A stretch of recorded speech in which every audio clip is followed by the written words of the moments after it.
Gavana ngumi mwekse.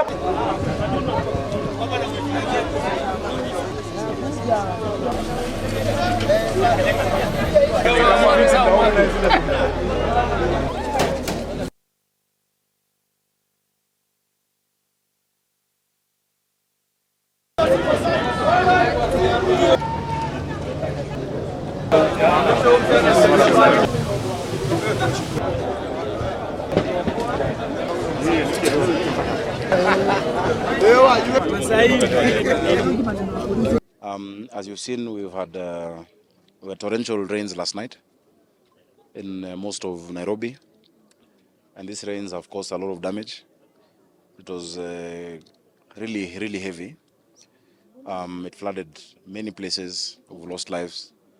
We have infrastructure that's damaged.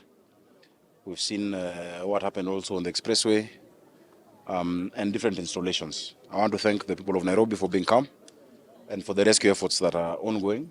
Early in the morning, we had a meeting with our disaster team very early from across the constituencies and also in the wards with our disaster management officers, led by our chief officers. We've also had discussions with Kura, the Urban Roads Authority, because of their corridors. We've also had discussions with Kenha. I think you've seen the corridors have had issues, including the expressway. We have engineers from all those departments who have come to join our multi-agency team, including the National Police Service. And from Nairobi County, we have also our teams from mobility, from disaster management, from Green Nairobi, and also from Nairobi Water and Sewerage Company. First of all, we want to really offer our deepest condolences and sympathies to those who've lost their lives. We must salute the heroes, like one officer called Chesire. David Chesire has lost his life in the line of duty. Of course, by the time I'm saying this, the family has been informed. He saved quite a number of people, up to actually 4, and then the rest of the door and the wall collapsed on him, and we are giving support to his family. We stand in solidarity with also other families that have lost loved ones in Waruku, in Kasarani, and in Dandora. Also here in Viwandani, we have lost someone, and when we finish here, we're going to that side. I'm very happy our teams have come to unclog.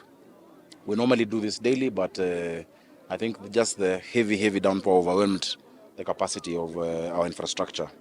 As a result, we've mapped out some of these disaster areas. They include Kangemi. In Kangemi, we have 20 households affected directly. In part of Kangemi and Kileleshwa Ward in Waruku and Kileleshwa Ward. Mukuru kwa Ruben and Mukuru kwa Njenga just down on this side. We have 300 families that are affected. In Gatoto, Rurie, Mombasa Zone, Feed the Children, Riverside, Kosovo, and the Diamond areas.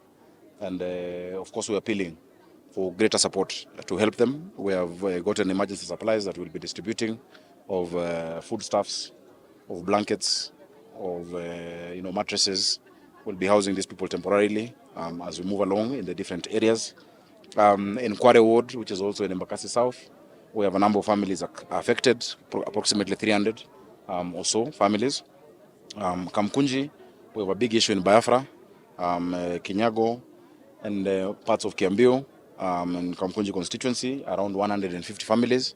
I'm going there after this also to see what quick support we can give to them. Viwandani, where we are, around 100 families affected. We've had a loss of life. I'm with the MCA of Viwandani here. In Kayole, in Matopeni, Spring Valley, and I've spoken to the MCA as well, around 200 families in Matopeni. And also in Njiru. Njiru is one of the lower lying areas as you move towards Kamulu, and it is prone to a lot of flooding when we have torrential rains. Here where you're standing, a few years ago you would not be standing here because the water was very high.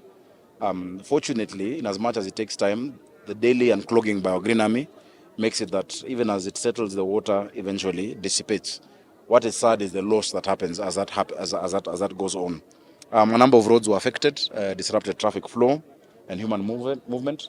These roads include Peponi, Ojijo Road, Bunyala Road, Mpaka Road, the Nairobi Expressway, Jogoo Road, we have an issue. I've spoken to the MCA there, who's also the leader of majority, and Baricho. And so we're collaborating with all these agencies I've mentioned to be able to address this issue urgently. You can see our people are really, they're really sad, but I think they're happy to see that we are with them and the response that we are giving to support this disaster.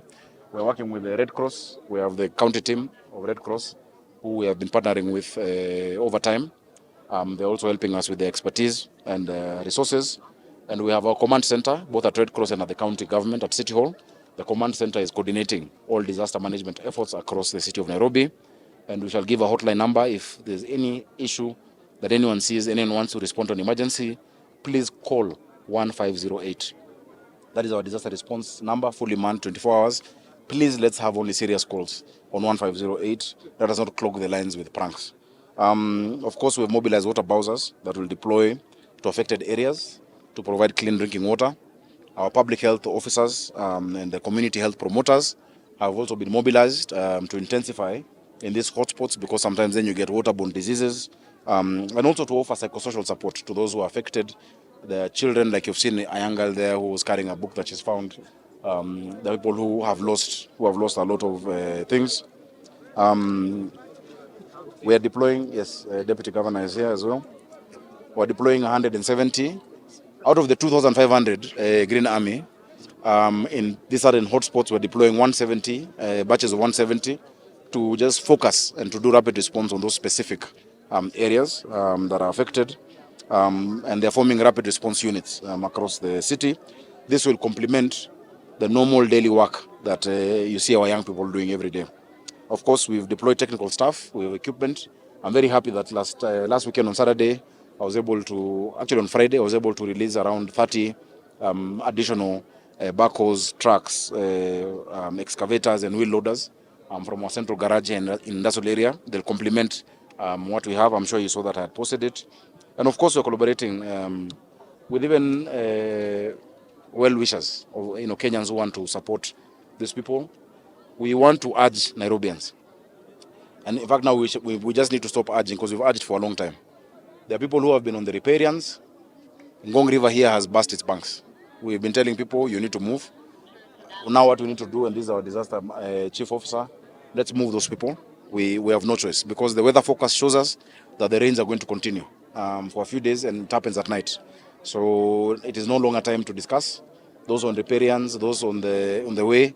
In Waruku, we lost a lady who was being carried on a motorbike, and they decided to cross the bridge, which was flooded.